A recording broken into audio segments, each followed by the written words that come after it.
What is up, everyone? Brandon First, aka First Report, representing the First Off the Bench podcast network. Everyone comes off the bench. We are first. Welcome into week 16 already of the NFL season here at NFL Weekly. We dive in and look at the week ahead from a betting perspective. Plenty to get to, as always, joined by my co-host, Raider Jim Martinez. You can find Mr. Martinez at Raider Jim 1090. How you doing tonight, sir? Not too bad. Got a couple presents left to wrap, and then we're all caught up and getting ready for Christmas Eve and Christmas Day. Yep, it's that time of year where I remember, as a kid, in school, from that when you go out on break to when you go back, you don't really know what day of the week it is. It's just, Christmas is this day, and then New Year's will be a week after, but everything kind of in between is just a lot of leftovers and holiday cookies and playing with presents. So hopefully, everyone has a fantastic Christmas and a fantastic holiday and a great New Year as well. We will be back with you, of course, next week before the new year, but we'll get that out of the way. So plenty to get to. Obviously, we will start at the top, and the top being Thursday night football. It's not too often. We only have, really Wednesday and Friday are going to be the only the days this week without football. Plenty of NFL going on after yesterday's Tuesday night football matchups. But on Thursday, we have the Niners heading to Tennessee to take on the Tennessee Titans. The Niners are 3.5-point favorites on the road. The line did open at -1 Tennessee. So the line has definitely switched heavily there. The weather should not be a factor in terms of, it'll be high 50s, mid 60s, no real weather. The wind could be a factor, going to be in the, 15, possibly 20 miles an hour. Think more of a kicking perspective being an issue. I don't think any of the quarterbacks are going to have a hard time, throwing the ball. We're not going to have those 60-mile-per-hour gusts we saw earlier. The over-under line is 44. But Raider Jim, what are your thoughts on Thursday night football? The Niners road favorites in Tennessee. Yeah, San Francisco's playing pretty good ball right now, a little more consistency, and they've got the ground under their feet right now. So they're a little more stable than they had been 3-4 weeks ago even. Tennessee on the other side, they're just keeping their fingers crossed that they can get into the playoffs, and maybe Derrick Henry will come back, but we'll wait and see if that happens. But on the road, San Francisco, the favorite, I can see that. Vegas and my bookie have it at 3 right now. Okay. So I would take San Francisco. I think covering the spread, the money's at like 58% right now, and I would agree with that. On the over-under side of it, 44, I think it'll go over. I think that we'll see, I think by halftime, it's probably going to be a 17-14 game, and they'll just continue that trend into the second half. I agree. I mean, we're into December, and I will preface this. I went through, did the weather reports. As always, we're recording on Wednesday. So not so much this game, but some of the later ones on the East Coast, the Green Bays, the Washingtons, the Philadelphias, the New York Jets. Those weather reports could change. There is a big storm rolling in Monday and Tuesday. So if that gets a day early, take all these weather reports and throw them out the window. Obviously, check the day of, regardless of what is said here, but just throwing that out there. I did go out and look at the weather, but like I said, everyone's kind of got weather the next day, so could arrive early. I agree with you with San Francisco. I might have to, if get onto my bookie and bet that half point down. I could see possibly this needing a last second field goal from San Francisco to get the job done. But I also agree with the over on the 44. I think you have two teams that not only have proven to run the ball, but are very good at it, really, no matter who's back there. Obviously, you're a lot better with Derrick Henry back there. No one's debating that. But this team has been able to find yardage, and Ryan Tannehill has struggled. But once again, I don't want to pat myself on the back, but I did feel like when they brought in Julio Jones, and look, the Derrick Henry injury has not helped, but they've had to kind of pass the ball a little bit more, try to turn into that type of offense. We saw that in Miami with Tannehill.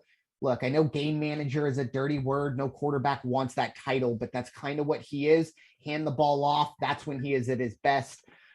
Has been doing that. But of course, as you said, Derrick Henry makes things a lot easier for everybody around him. So moving on to some Saturday games. Hopefully we'll get two in. this week, but we shall see. It is, of course, Cleveland at Green Bay. The Packers are 7-point favorites. The over-under here is 44.5. This game will be going off on Saturday, as I said, at 4:30 Eastern, 1:30 Pacific. Something to bring up here as well. Cleveland, obviously, with a very short week, not only having the Sunday to Saturday, but actually Monday to Saturday.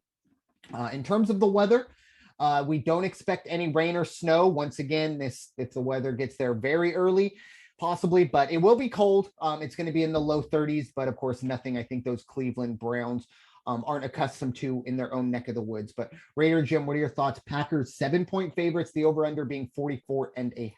Yeah, Cleveland's just still too beat up, if you ask me. They are still fighting. I don't care if the coach is back or how many players they get back. I think physically they're a very beat up team right now. And Packers covering at 7, not a problem, I don't think. Packers are pretty much the best team out there right now. And they're playing at home, and there's not going to be snow. It's going to be the perfect Christmas gift for all the Packer fans, I think. Over under 44.5 is what I see. And I like the over in this one. I think I'd bet it down half a point and take it 44. But yeah, if not a half point, maybe a whole point. But I can see it going over because I think Aaron Rodgers is just going to go out there and put on a Christmas show for everybody. Yeah, that of course. Oh, that is Christmas. I'm thinking of Christmas Eve first, but yes, Christmas, that will be a Christmas Day matchup. And I tend to agree. I do have concerns about the Packer defense. Now, they've been good overall, but last week, Tyler Huntley, I think he's a serviceable quarterback, but I think that the Packers defense did him a lot of favors. Obviously, the game plan was there. Very similar. I don't want to call him a poor man's Lamar Jackson, but that was the same kind of game plan they would have for Lamar Jackson, obviously not executed to that standard. But for the Packers defense, it's a bit of a concern, but it's not a concern here for me. I agree with you. I just think Cleveland a little bit in shambles. I kind of brought it up. I don't think they had Nick Mullins playing on what was that, Monday. And I mean, for a third string quarterback, I don't think that's a terribly big drop off that other teams would have from Baker Mayfield to Nick Mullins. Now, Baker Mayfield is better than Nick Mullins, no doubt about it, but it's not the normal first stringer to third stringer. Right. Moral of the story being Baker Mayfield is not amazing. He's a poor man's Brett Favre. And I know I just said I don't like to say that, but that's what Baker Mayfield is. I think the Packers do cover here. I think the door is wide open now for them, seeing what happened Sunday night with Tampa Bay. Green Bay knows if they handle their business, everybody's got to come through Lambeau in January, which, that you got to deal with that, and you will have to deal with that, but we shall see how that goes. It's going to be very interesting to see how the Packers kind of go into this, but the defense does need to kind of, I think, tighten up. But as you said, I think it's a nice little bounce back to get by those Cleveland Browns. Should be an interesting one. Hopefully, as we said, Cleveland can get healthy. Everybody can get rolling, and we can get 2 fantastic football games on Christmas. So the other one, of course, will be the Indianapolis Colts playing for their second Saturday in a row. They will be at the Arizona Cardinals. This game is currently a pick'em, or at least as of last night, I should say, or as of this morning was a pick'em. The over-under is 49. Interesting here. This game will be 8:15 Eastern, 5:15 Pacific. But the interesting part is Arizona, the line opened as 5-point favorites for the Cardinals. Obviously, the betting public has since looked at Indy's performance against the Patriots and the Cardinals' performance against the Lions, and that has kind of flipped itself all the way back to a pick'em. But Raider Jim, what are your thoughts? Should be a good one. Arizona and Indy. Yeah, what a game Arizona had last week. That was a real surprise, to say the least. 3-3 at home. Indianapolis 4-2 on the road. They're playing some good ball on the road this year. Right now, I think on a pick'em, and I've got -1 up on the other 2 sites, but -1, even at that, still to me a pick'em. And I think that Arizona will rebound on this one. Indianapolis is going to be a great game, but I would not bet a spread of any kind on this. The over-under is interesting, even though they're playing inside and weather's not going to be a factor. Over-under at 49. It just depends if you get that team out there from Arizona that can throw, that could score like they were early on in the year. So we'll see. But I think right now I would have to stick with under on that. Maybe bump it up to buy an entire point, take it to under 50. But I don't think it's going to be a big shootout by any stretch. I agree. I think the under is, I don't want to call it slam dunk, but I think we're going to see that. The problem with Arizona, or at least one of them, is the offense is obviously very inconsistent and almost kind of lacks an identity at times. There are some teams, we talked with Tennessee, for better or worse, this team's going to run the ball 55% of the time, minimum. Arizona, it just seems like they don't know what they're going to roll, and it's got to be, hopefully for them, the bottom. Losing to Detroit by 18 points. That's, just when you think I had a pretty good week, and most of the things I thought were going to happen happened. I didn't bet all of them, of course. I didn't touch that game, but it wasn't because I thought Arizona was going to lay an egg. It's just because it was a huge spread and, things like that. Never did I expect the Lions to come out and play like that. And then for the Cardinals, a team that kind of has turned the ball over a lot lately. Well, guess what Indy does? That defense turns you over a lot. So I like the under, and I also like Indy here going on the road. With all due respect to Cardinal fans and that stadium, it's not a huge home field advantage. It's not going to be quiet there, but it's not Arrowhead. So I do like Indy here to get the job done. And I'll tell you what, we'll get to the Eagles here in a bit, but Carson Wentz is looking pretty darn good out there. I would almost call this a can't miss game if you want to watch a good game this week. Oh yeah, I think this is the game to watch. I agree. And last week, Indy and New England, we expected it to be a good game, but I don't think we expected to be a shootout. This one could turn into a shootout and it could be a lot of fun. It's almost kind of expected. I know I gave the under, but that's kind of me being pessimistic on the Cardinals. Right. If the Cardinals play up to what they're capable of, this game's going over and we're in for a treat. And I'm perfectly fine with that. If I'm going to lose by them putting up 70 points because I had the under and it's a 3-point game at the end of it, that was money well spent in my book. But moving on to the more traditional Sunday games, we have the Tampa Bay Buccaneers coming off the shutout loss, and Tom Brady's first shutout loss since, I think, 2006. The Carolina Panthers is where Brady will try and rebound. The Buccaneers are 11-point favorites. The over-under here is 44.5.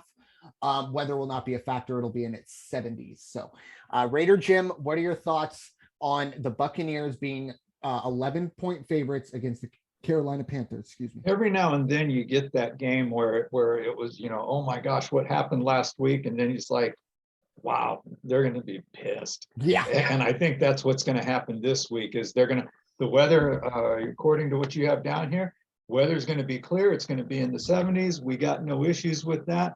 And Carolina is riding a 4-game losing streak. And that speaks, that's good representation of where that team is right now. And they don't have a chance against Tampa Bay. I think Tampa Bay to cover the 10 is not a problem. Over under is 44. I can even see it going over because Tampa Bay is probably going to roll up 30 plus points on these guys. And, Carolina will get a couple courtesy scores, but that's it. I agree. I think Tampa Bay, when I put these numbers down, anything that didn't start with a 2 at the beginning of it, and it was double digits, I was probably going to take. I think Tampa Bay is that, that lion that's been, they're rattling his cage, and they're about to let him out on Sunday. The injuries are an issue. There's no doubt about it. And they take a bit. Godwin, David, Fournette, and I'm missing somebody else. And that just kind of speaks to the issues they have going on.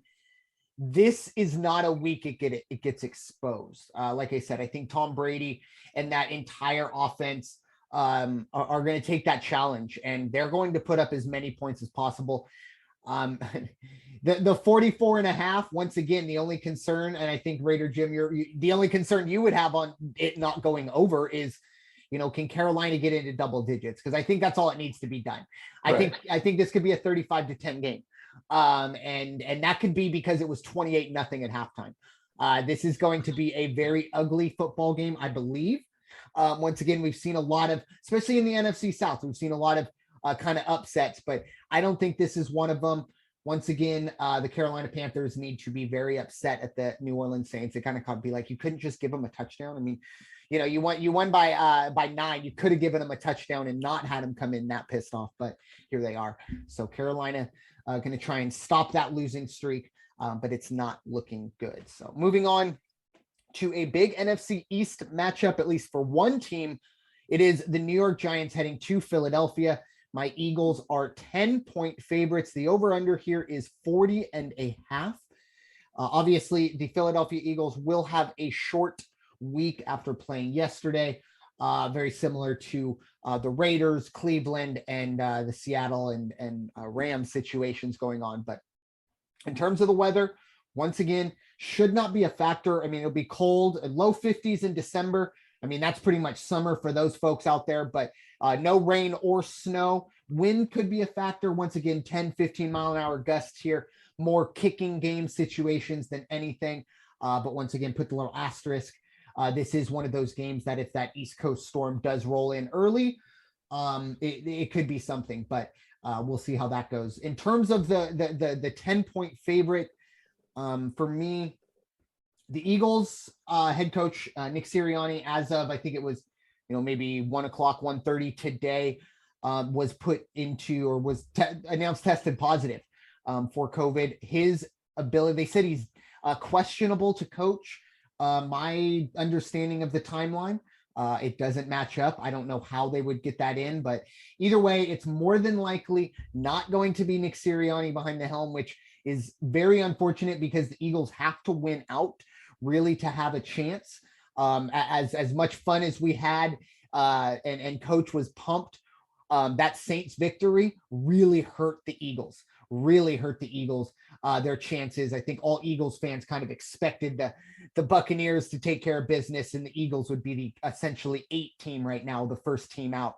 Not the case. So they're going to need some help, but they have to take care of their business. They need to avenge a loss to the Giants.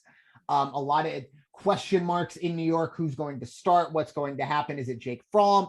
All that stuff about. For me, I think it all comes down to the Eagles. If the Eagles play their game, doesn't matter who's quarterback for the Giants, they'll get the win. By 10 points, though, that's too much for me. I believe. I just don't think the Eagles are that type of offense that are just going to blow you away. They could get some turnovers here or there, but I'm going to probably stay away from this game for a multitude of reasons. But if I had to pick, I would say probably take the Giants. I think they can cover, keep it into single digits. The over-under here is tricky, 40.5. That Eagles run game can be a situation that drives an under because it's such clock management. But at the same time, they can also beat you over the top a lot. So that does kind of turn in. The Eagles, for a run-first team, have put up a surprising amount of 30-plus point games. So that's the only thing that concerns me. Now, look, if they win, they put up 31 points here. It's easily over.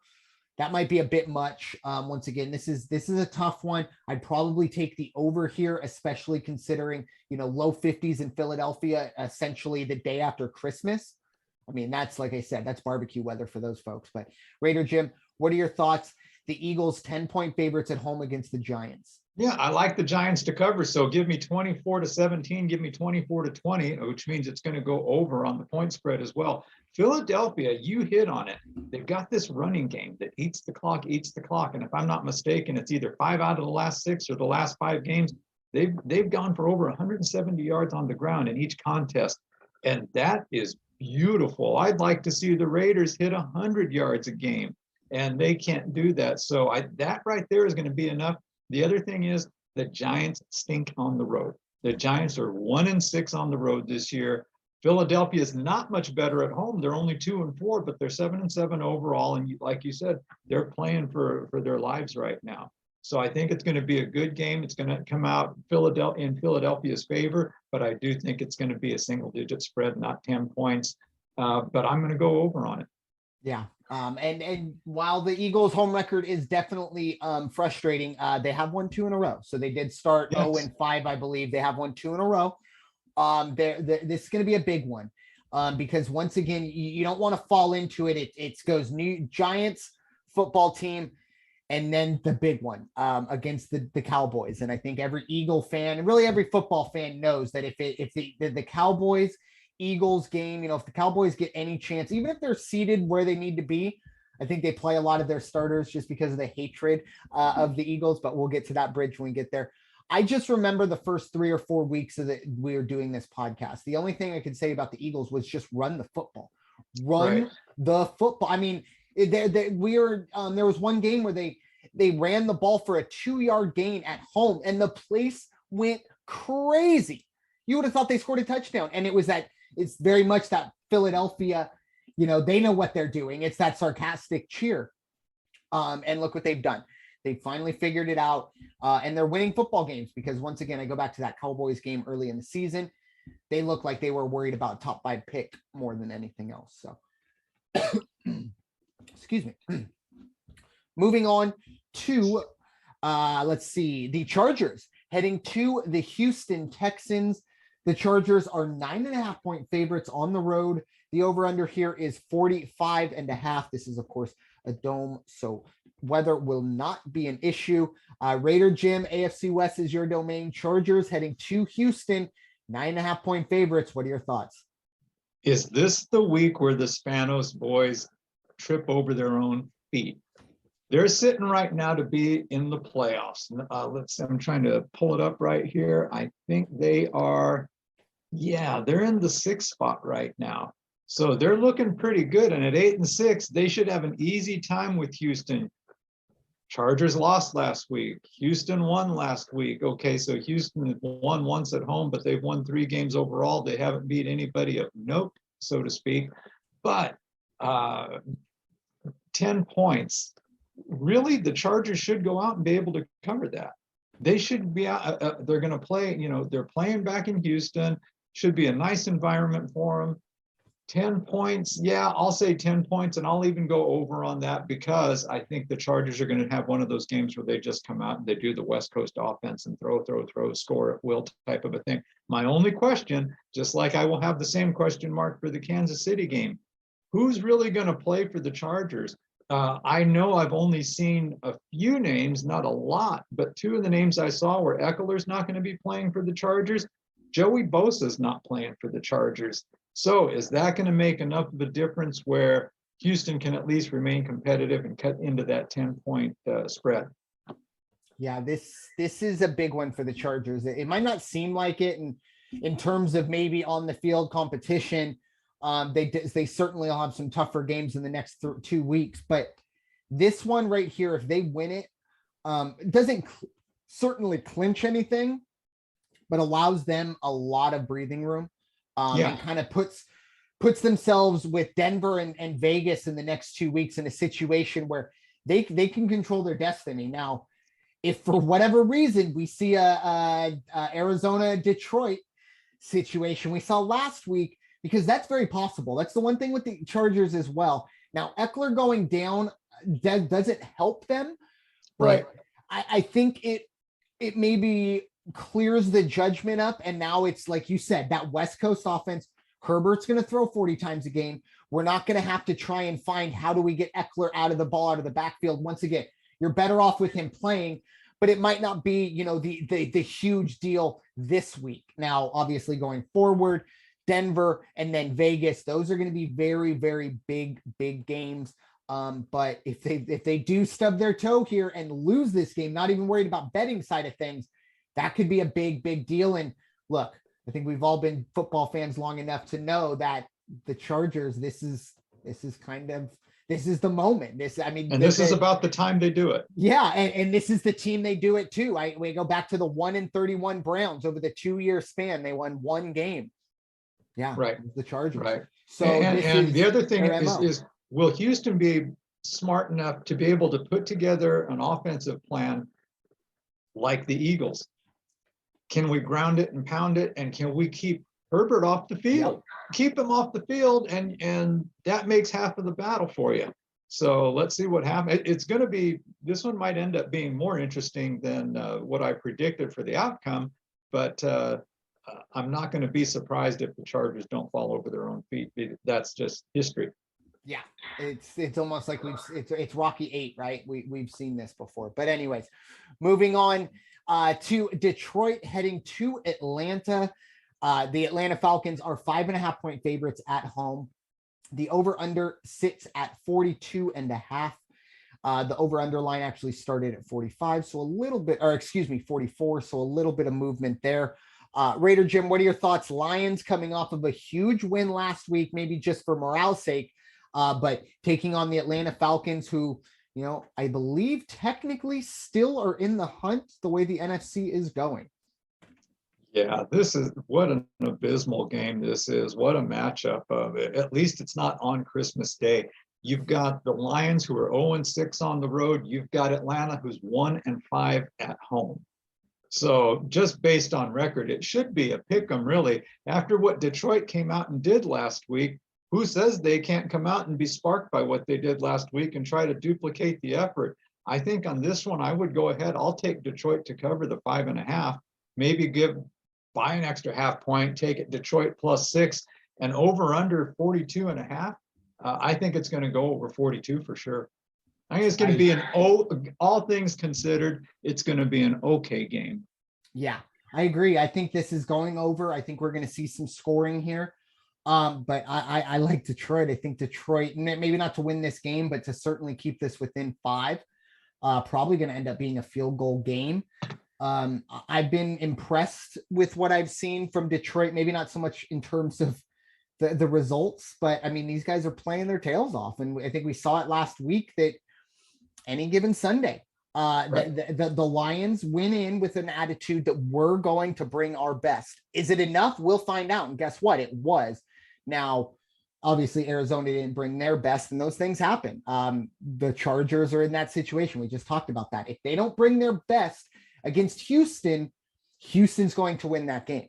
And this is kind of the same thing for Atlanta. Now, my big question is, if Atlanta does bring their best and Detroit brings their best, well, hold on, whose best is better? Because I really don't think the Lions are as bad as that record states. They've lost a lot. I mean, this is a team that lost on a 66-yard field goal earlier this year. So, I believe Houston's worse. I believe Jacksonville's worse. I think the New York teams are probably worse. But Atlanta's right there, though. I don't know if Detroit can go on the road and win, but I'm pretty sure they can go on the road and cover 5.5. So give me Detroit. In terms of the over-under, though, I'm a lot more confident in the over like you are. I just think we're going to see some scoring. Detroit's been able to put some points up. It's just a lot of times they haven't had the ball last. And that's the problem. We'll see how this cookie crumbles. But and Atlanta is sitting Atlanta's in the 11th spot right now. Yeah. Behind the Eagles, the Saints, and the Washington team. Yeah, they are the proverbial, the playoffs have started for them. Right. They're going to play the playoffs for the next 3 weeks. And maybe if they win all 3, just maybe, because that's the other thing, they could win all 3 and still be on the outside looking in with their situation. But the next up, big NFC North matchup. The NFC North is tight, folks. Excuse me, the AFC North is tight. The NFC North is not tight. AFC North, very tight. Baltimore at Cincinnati. The Cincinnati Bengals are 2.5-point favorites at home. The over-under here is 44.5. Lamar Jackson still very, very much in doubt. The weather here, the mid-40s to low 50s. No rain or snow expected. Once again, this is another one. If some rain, some weather gets there early, that could change. Raider Jim, what are your thoughts?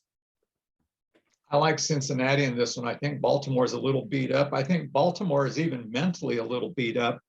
You wouldn't say that, or you wouldn't talk to any guy in the locker room and hear that. But if you would have told us, and if you would have asked any Baltimore fan, going into week 16, the Ravens are on the bubble and they're not in the playoff picture right now. Nobody was going to say that. And here they sit at 8-6, and people thought that they were going to be one of the top 3-4 teams of the AFC, and they are fighting for their lives. On the other side of that, the Bengals probably performing right where they should be. Both teams 8-6. Both teams, Baltimore 3-4 on the road, Cincinnati 3-4 at home. But Baltimore's on a 3-game losing streak. And again, as I said in one of the previous games, that's kind of speaking to the mentality of the team right now, or to the performance of the team. And I don't see them going into Cincinnati and doing any better. 2.5, I don't know if I might not just go money line on this game if I was going to bet it, as opposed to take any spread on that. Over under at 44.5. Even that's kind of a difficult one to do if Cincinnati can just control the ball. And I don't think Baltimore is going to have much throwing success. So I would even bump that up a half point, take it under 45.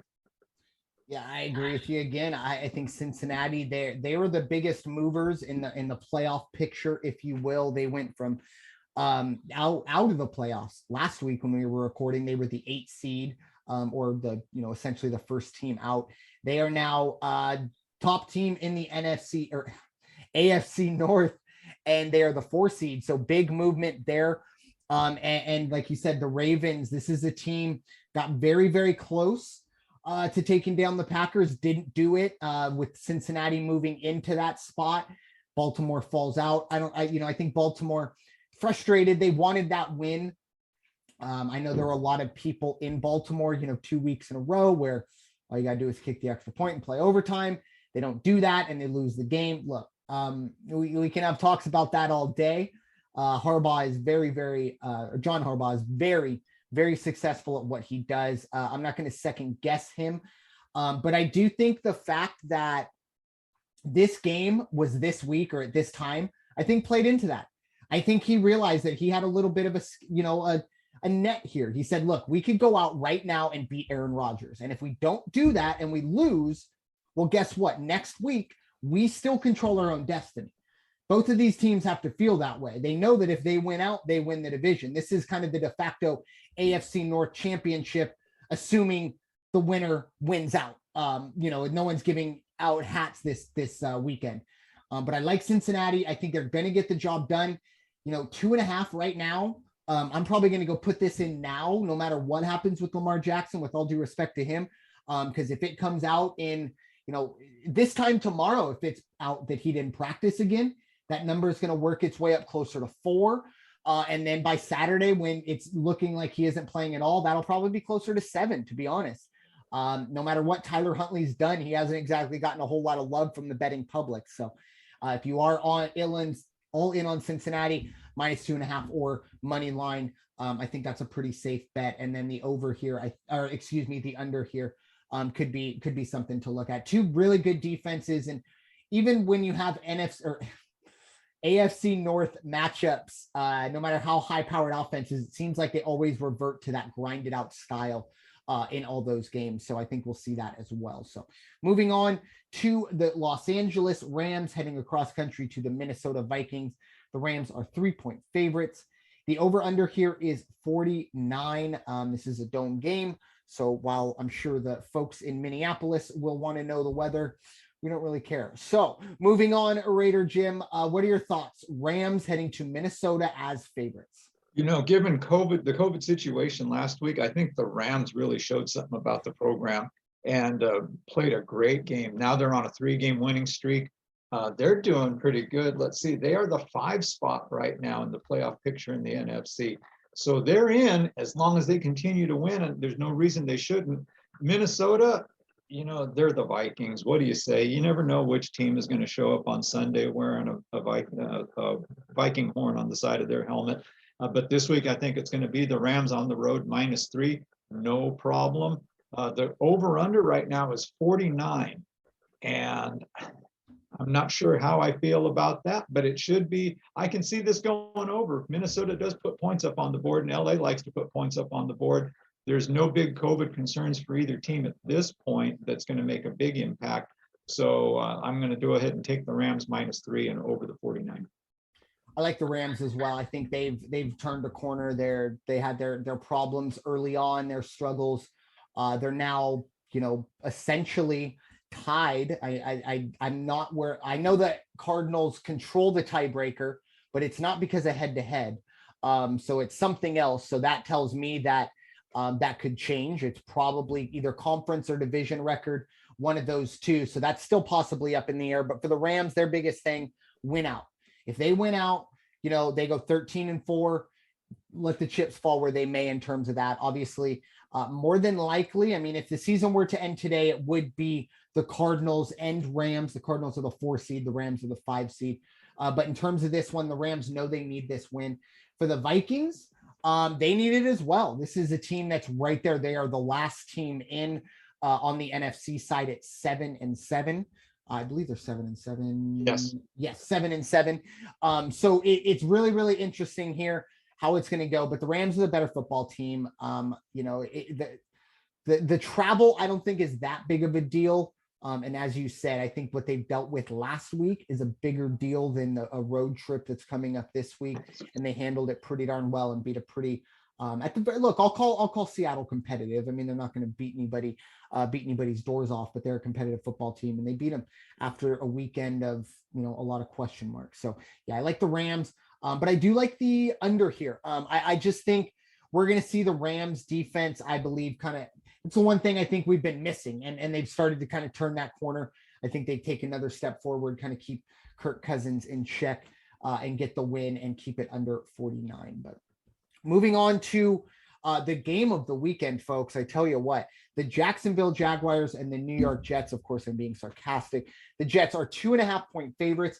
The over-under here is 41.5. This is another one of those games. The weather won't really be a factor. Wind possible, 10 to 15 miles per hour. It's going to be in the 40s pretty much all day, assuming that weather doesn't get here early. This is in the NFC. So Raider Jim, what are your thoughts on a game that's probably going to be watched by about 17 people? Yeah, there's plus this or minus that, pick 'em or who cares? And really, who cares at this point? But Jacksonville, quite honestly, they're 0-6 on the road, and it showed last week what they're really dealing with. And it obviously did go beyond Urban Meyer, because when they went out and lost like they did last week, that was number 6 in a row. So even with the Jets, even going in to play the Jets on a pick 'em, I will take the Jets in this one. 2-5 at home, not an outstanding record. They've only got one more win and one less loss than Jacksonville, but I think that they'll come out on top of this one. I think on the over-under, though, I'll take over 41 on this one. I think we're going to see some points being scored. Nick Sala has, of course, been placed on the COVID list, or he will not coach. He has tested positive. So that's something to keep in mind. But I agree. I think for Jacksonville, it's more than the head coach. It's a lot of things to deal with. I'll tell you what, I joked last week that there's probably going to be about, one of the sparsely populated games we've ever seen. And then halfway through, apparently it turned into an absolute monsoon. And I'll tell you what, if those people were there watching football, man, get their names, and NFL needs to send them something, because I love football, and I love my team and stuff like that, but no, I wouldn't do that. That would not be me. I'm sorry, but it's going to be interesting. Obviously, the New York Jets fans, they have a little less to do in the East Rutherford area than the Florida area. But in terms of this game, I think the Jets cover. Very, very few teams the Jets are better than, the very few teams that Jets can cover, but this is one of them. I think Jacksonville's the worst team in the league, and it's showing. I'll take the Jets. I mean, well, I'm not betting this game, not watching this game, and we kind of talked about it last week. What's the number it takes to watch this game? Probably in the thousands for me to sit down and watch it, and then we're still negotiating. But yeah, I do think there are going to be some points being scored. Not a whole lot to lose for either team. So big AFC East matchup. Buffalo heading to New England. The Patriots 2.5-point favorites at Foxborough. The over-under here is 43.5. The weather, same thing as the Jets situation. It's going to be 40 all day. No wind possible factor, but no rain or anything like that. Raider Jim, what are your thoughts? Buffalo, they're pretty much their last chance to get back into the AFC East race. Who you got? Yeah, this is it. And, I will say, for as miserable as a season as it's been to pick winners and losers and make predictions, I will go back to what I said in the preseason and going into the start of the season. And that is, don't sell New England short. Belichick is going to be back, and Belichick and the Patriots are back. And I also said, do not put too much money in the Bills stock, because they're not going to be that runaway team that's going to stand there at the end and say, we'll take on anybody, including the Chiefs. And here we are. You're right. This is their last chance. I will tell you, as I'm looking at the playoff picture right in front of me, the games of the week are going to be Bills, Patriots, Ravens, Bengals, Steelers, and Chiefs. Wow. Those are going to be good contests. In this particular game, I think New England is, that same mentality as Tampa Bay, which they're going to be, no. We can't afford to lose another one. As much as Buffalo needs to win, New England does not want to lose 2 in a row. And they're playing at home, covering 2.5. I don't think that's going to be a problem. I think they will do that. The over under 43, buy an extra half point, take it under 44. But I think that's going to be the game. It's going to be control. Yeah, we go back December 6th. Obviously, these two teams met. Patriots got the better of them. So, if the Patriots win on Sunday, they are AFC East champs. They will be hats given out, that they will be at worst a 4 seed. Currently, they are a 2 seed. They still have dreams of catching the Chiefs. But I think that they're probably being realistic, knowing, the 2 seed is probably their ceiling. The way the Chiefs are playing, we'll get to them in a bit. I'm going to go the opposite way here. I think the Bills get the job done. This is another team that just when you kind of think they're done, we've seen it a couple weeks, even last week. And I know Carolina isn't very good, and Cam Newton is, but anyways, 31-14, they took care of business. It feels to me like Buffalo is flying under the radar, and that's scary to me. It's definitely deserved. They've been, 8-6. They're an 8-6 football team. They're an average football team at the moment. But if they put it all together, wow, I wouldn't want to face this team. And if they do get the job done this weekend, once again, the tiebreakers are up in the air. But they have to look at this and go, not only can we run down beat the Patriots, but we can win this division and we can get a home game. And that's big, because more than likely that first weekend, you're going somewhere that's going to be very tough to win at, really all throughout the playoffs, but especially wild card weekend if you are not a division winner. So I feel like the Bills, for them, it's imperative. The over under, the line being 2.5, maybe bet it up to 3 just to cover myself, to see if it is a field goal game, just to make sure nothing crazy happens. But I do like Buffalo's chances here in this one. But moving on to two teams that have had pretty much kind of put their season to bed. The Chicago Bears at the Seattle Seahawks. The Seahawks are 6.5 point favorites. The over-under is 44. This is going to be a cold one. It'll be in the low 30s. This was interesting. In this game, the weather is actually there Friday and Saturday. So if the weather in Seattle gets there late and arrives Sunday, you could possibly see a little bit of rain, maybe a little bit of snow. But as of right now, they're not expecting any inclement weather, but we'll see how that goes. But Raider Jim, what are your thoughts? The Chicago Bears, 6.5 point underdogs in Seattle. All you gamblers out there, all you bettors out there, how many of you would have loved to have been sitting in the Caesars Palace Sportsbook when Chicago went down, scored a touchdown that wasn't a touchdown, that was a touchdown? Great. They just covered the spread. No, they didn't, because there was no need to kick the extra point. And ergo, the story of gambling. I mean, that really tells the tale of, wow, that's why they call it gambling. That's what happened last week. Seattle this week to cover at 6.5.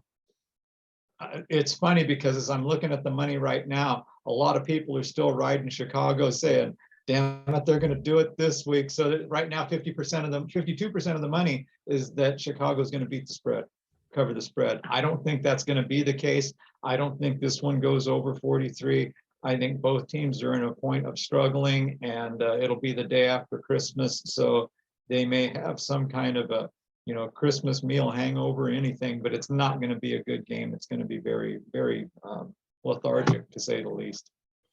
Yeah, I was unfortunately one of those bettors that was holding Well, there's screaming at that. the TV saying, "Hey, look at my ticket, make them kick the extra point."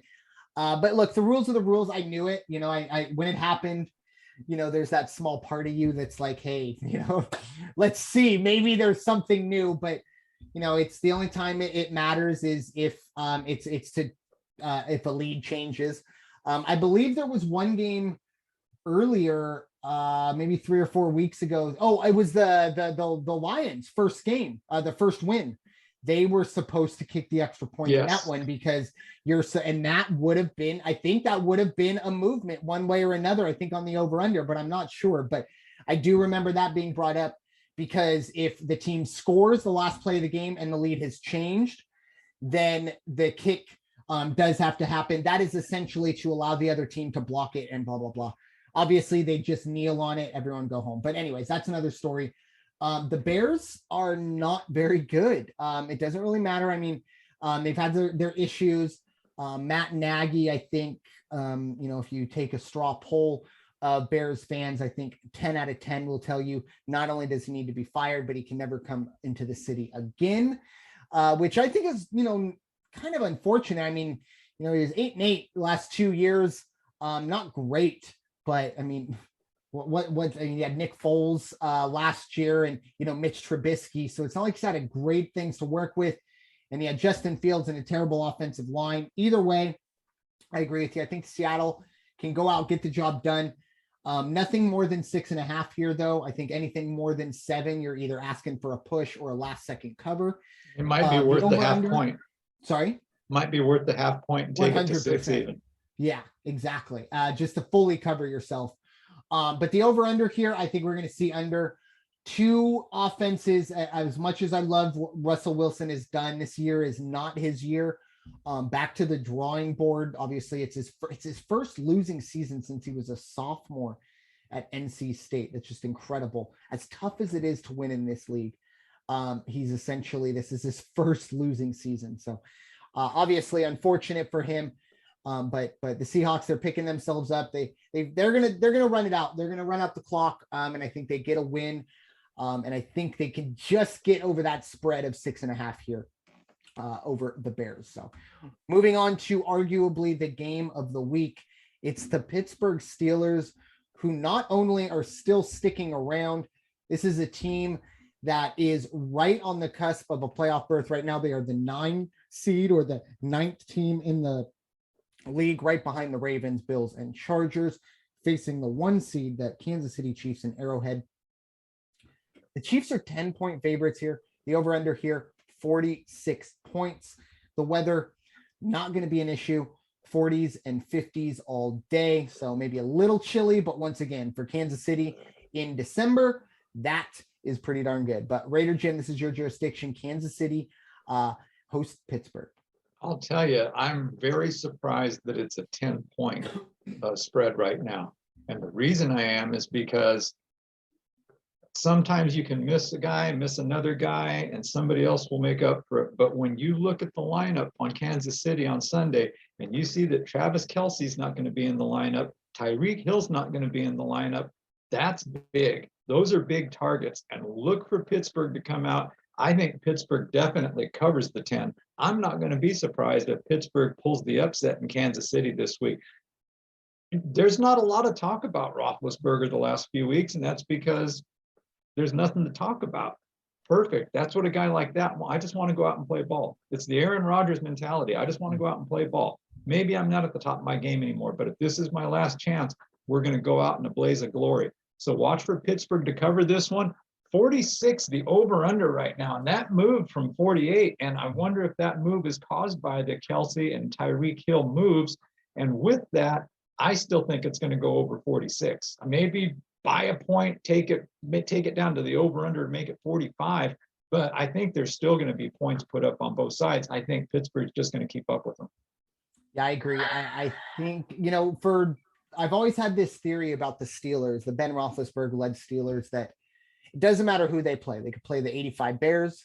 They could play your local flag football team. They're only going to win by a field goal. It doesn't matter who they play. They're only going to win by a field goal. And I mean, it's win or lose, I should say, by a field goal. And I think this is the perfect situation for that. I could see us going in 24-24, coming back, coming to the 2-minute warning, at midfield, and the Steelers have to make a stop, and they don't. But we talk about, wow, the Steelers defense really held up against that Chief offense. And I think we're going to see that. But once again, I think we're going to see enough. There are not too many Chiefs games we've seen sub 40 or sub 50 in the over under. And this is what, 46 you said? I mean, that's very low for a Kansas City game. That dropped from 48. From 48. Even 48 is low for a Kansas City game because of what they can do. I agree with you. I think Pittsburgh might not win this game, but there's no business that this is a 10-point spread. Kansas City may be better. Kansas City may be 10 points better, but for whatever reason, Pittsburgh is always just right there with everyone they play, it seems like, or they get blown out. We could see that possibly too, but I don't expect to see that happen. I think Pittsburgh goes out, and I would not be surprised if they, kind of shock a lot of people and put that AFC West 1 seed really on its head. But moving on to a very big matchup for at least one team, the Denver Broncos heading to Las Vegas to take on the Raiders, who are 1-point favorites. This is a game that did open as a pick'em, so a little bit of movement there. The over-under here is 41.5. Obviously, we have a dome here, so weather won't be an issue. Raider Jim, nobody else in the world I'd rather pass it off to. Let me know what's going on with the Raiders. Here's what's going on. The Raiders, albeit there was a scheduling change and everybody can stamp their feet and whine about what the NFL did last week. It's okay, it happened. You still got to play the game. 19 players on the Browns are on the COVID list. Their head coach is not on the sideline because he's got COVID. The Raiders are virtually intact, and they can score one touchdown the entire game. And if not for the kicker, they'd have been done. And if I was the Cleveland coach, I would have iced him one more time at the end of the game. I would have used every timeout to freeze him.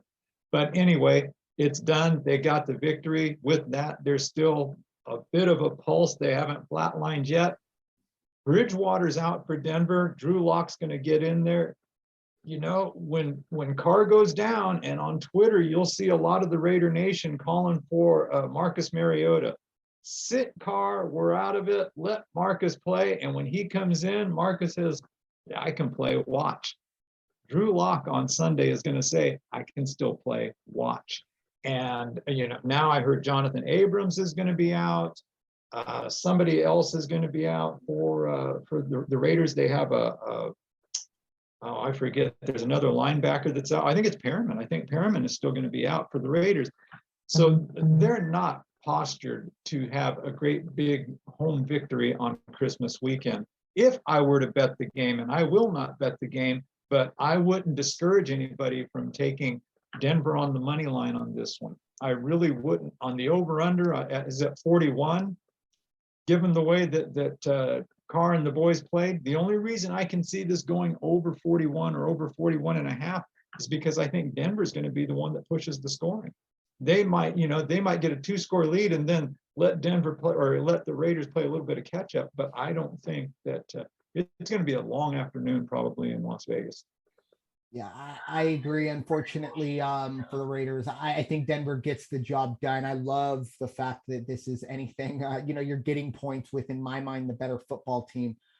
Obviously, the Bridgewater situation, unfortunate, but I've been a big fan of Drew Lock, and I think a lot of people need to realize that it's really difficult to play one game every 6 weeks, and then kind of practice in between, and then come into a game like this.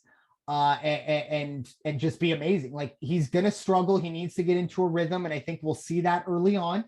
And that's kind of why I think we stay under here. I think it's going to take a little bit of a feeling out process, maybe from both teams. And, it's unfortunate, but Carr is going to make a mistake or two, probably maybe even 3. That's a situation you're going to have to deal with. I think this is going to turn into a bit of a ball control, kind of grinded out football game. I think that favors Denver heavily. So yeah, give me Denver money line. I'll take this up to 3 or 2.5, even if it goes that way. even with Drew Lock in, but it's going to be very interesting because, for the Raiders, not really, I know they're not technically eliminated, but I think I saw they had like a 1% chance to make the playoffs. So it's the old Jim Carrey, Jeff Daniels, Dumb and Dumber meme. So you're saying there's a chance. Yes, we are, but all they need is the Bills to lose, the Ravens to lose, and the Steelers to lose, and they're right in the picture. Yeah, exactly. Just and they have to win. That's the thing. And they have to win. And there's the issue. There goes the problem. Bills can lose, Ravens can lose, Steelers can lose. Can the Raiders win? That's the question. And you're going to have to do that 2 more weeks, by the way. You're going to need more win the next 2 weeks and get multiple game helps. It's like I said, not out of the realm, but more than likely looking ahead to next year for Vegas, and they have a lot of questions to answer. I just think Denver is in better position here to get the win, all things considered. But moving on to Sunday Night Football, NFC East matchup. It will be the Washington football team at the Dallas Cowboys. The Cowboys are 10.5-point favorites. 47 is the over-under. I'll handle this one, NFC East. First and foremost, hats off to the Washington football team. I know, I'm not here. I'm not being sarcastic. I'm not dancing on anyone grave or anything like that. I'm happy the Eagles won. It was frustrating. They should have made it look a lot easier than they did. But you know what? I think a lot of credit goes to Ron Rivera and his coaching staff for getting those guys not only ready to play, but they got up to a 10-0 lead. Now, Jalen Hurts and a very fluky interception. That happened, no doubt about it. But this team, I think you could tell, at least in the first half, they were ready to go. But by the fourth quarter, this team it was a skeleton crew. You could tell they were playing hurt, tired, all of the above. Hopefully, they're obviously going on a short week as well. They can somewhat get healthier. The only problem is they're facing a team that's a lot better than the Eagles and the Dallas Cowboys.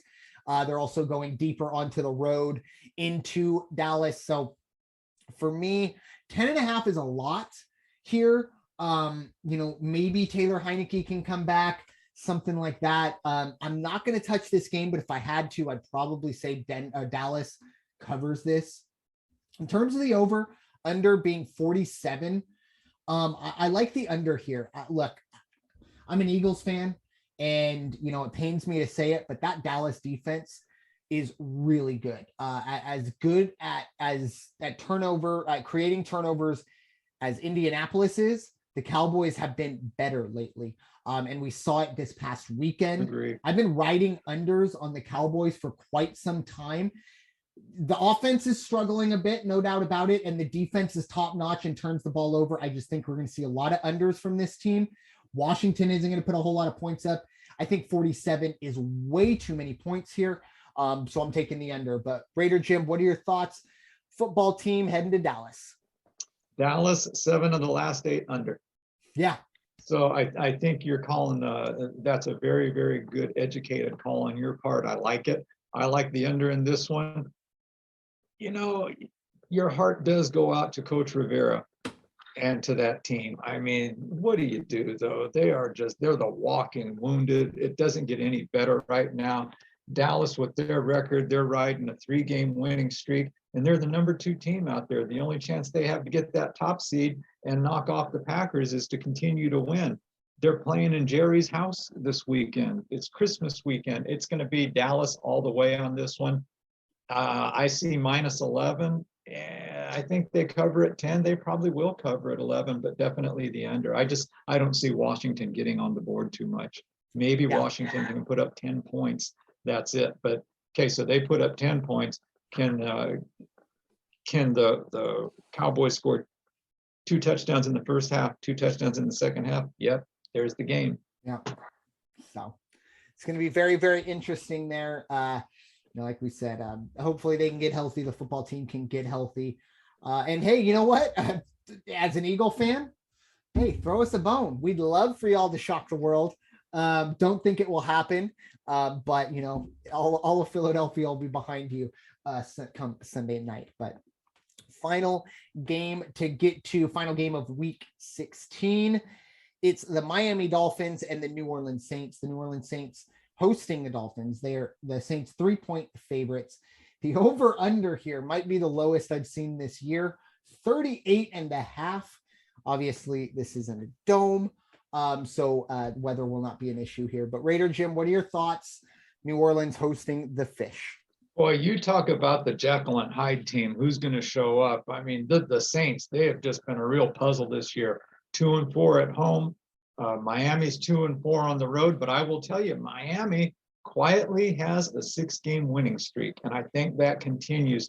Definitely take them to cover on Sunday. I'm going to take Miami to cover 38.5. That's low, but after the game last week, I think I can see this going under. Maybe take that half point, get it under 39, but I think Miami's going to cover on this one and continue their winning streak. They are sitting at. This is really again, you just scratch your head with the way the math plays out. 7-7, same record as the Raiders, 1 game better than the Steelers, but they are the 11th spot in the playoffs right now. So again, they got to win to even stay in the picture. The Saints on the other side of that, they're in the 9th spot. Same thing. They got to win and hope that the Eagles don't win and hope that the Vikings don't win. And all of a sudden, the Saints are up there.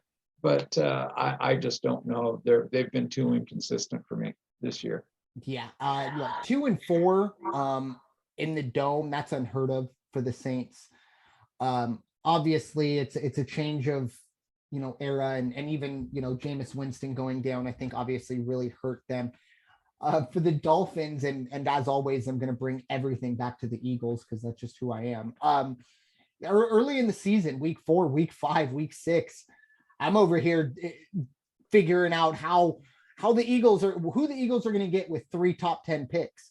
Now all of a sudden, there's a chance that all 3 of those picks are playoff picks, and they're late in the draft. I mean, Indy, I think, is going to get there. The Dolphins definitely a long shot. The Eagles probably in between that, certain and long shot, probably about a 50-50 shot there. For the Dolphins, Brian Flores, this has been an incredible turnaround, and it's very quiet. It's not too often you see a team where they 1-7 or 1-8, something like that, and they've gotten on this run, and they are right there. They are now, I know, in the 11, but if they keep winning the way the AFC's going, they just seem to just keep jumping people every single week. I will say, though, I think the Saints get the job done here. I don't know if they cover. I'd probably bet myself down to 2.5 cover just for that extra half point or for that field goal. But I really do like the Saints here. That defense is so good, and it's really hard for me to see what they did against Tom Brady. And I know that he was down some weapons and some things like that, but it's hard for me to see that defense go into Tampa, shut out Tom Brady, and then for me to think that Tua is going to come and flip it on its head and go into New Orleans and do it. Now, once again, you talked about the Jekyll and Hyde thing, right? If we see last Sunday's Saints team, they could probably beat 30 out of 32 teams in the league. Will we? That's gambling, folks. But for me, like I said, New Orleans -2.5. Yes. The over under, I'm with you. I like the under here. I think 20-17 is what we're looking at. Probably maximum. I don't think anyone gets higher than 20 points. I think it's a race to 20. Right. And that will get you the under, as crazy as that 38.5 is. Neither of these teams are really prolific. It takes them 3 or 4 drives to really get a rhythm. And especially when those drives are mainly running the football. So that's going to be a lot of play, chewing up the clock. We could go into the half 3-0, 3-3, something like that. But it's going to be a crazy week. Just this past week, there were a lot of, I thought, we'd really kind of get a feel for who's on top, who's on the bottom, and not even close. Maybe this week we'll at least get a little bit of the playoff picture cleared up. I think, unfortunately Raider Jim and some of the other teams, I think another 2 or 3 teams are going to, have their hopes dashed. And I hate to say it, but the Eagles are on that chopping block as well. Maybe not so much being eliminated this weekend, but for a lot of teams, it is win or you're done. The playoffs do start right now for a lot of teams, even the Raiders included, Saints, Eagles, and really everybody who's on the outside looking in. If you're 8 or lower, welcome to the playoffs to get in. Right. But Raider Jim, what are your final thoughts as we get you all ready for week 16? You know, you and I come on every week and weeks before the season, preseason, and we give our dime store knowledge and our personal thoughts and philosophies on who's going to win and who's going to be the best and who's not. And with that said, not that anybody that works for an NFL team or plays in the NFL is listening to you and I, but if they did, I know what they would probably say. Who the hell are these guys to be talking, opening their mouths and acting like they know what they're talking about? Fair enough. That's an okay assessment, and that's pretty accurate. In that same vein, I will say, I'm tired of hearing football players suddenly become doctors and talk about the pros and cons of COVID and testing and asymptomatic and why they should be allowed to play and why I should be allowed to play. And, you know, I can't give it to anybody. I feel fine. Just because you're ignorant and you don't understand what COVID's all about. It's not about whether or not it is going to be about, are you going to get worse? But it's also going to be, what are you doing to spread it to somebody who may have a weaker immune system than you? That's what this is really all about. It's not just protecting your sorry overpaid ass. Okay. So these guys that I have heard, even the Tom Brady's of the world, Tom, tell you what, go out and run up some points against New Orleans and worry about that. You don't need to, and leave COVID up to the real experts. Unless your name is Fauci and that's on the back of your jersey, don't need to hear it from you guys. So COVID is a very, very serious thing. I'm dealing with it too much on my own as far as having to write it, procedures for where I work. And I will tell you, it's an evolving thing, and you have to be smart and you have to err on the side that COVID's a strong opponent and a strong enemy. So everybody take care of yourselves when you're out there. Football players play football. Amen. Amen. And with that, thank you all so much for listening. Have a very, very Merry Christmas this weekend. Enjoy the football, enjoy the family, enjoy the friends. And not just this week, but every week, be good to each other, be kind, take that holiday spirit into every week. And on behalf of our friend Jim Betancourt, California Highway Patrol, we extend, do not drink and drive. Amen. There's absolutely no excuse these days. Like I said, if you can go out and afford to get plastered, you can afford to get an Uber, or you know what, sleep it off in the bushes. You know what, if it's that big of a deal, an officer will pick you up and they'll take you to a drunk tank. But you know what, you'll just sleep it off and you won't have to deal with a situation of ending someone's life, ruining someone's life, or your not worth it. Not even close. So, but yes, thank you all so much for listening. Have a very, very Merry Christmas from all of us here at the First Off the Bench Podcast Network. Happy holidays and a happy Merry Christmas. New Year. Merry Christmas. It's time for you all to go wash your hands and stop hating everybody. We'll talk to you all next week. As always, take care. We'll see you soon. Peace out.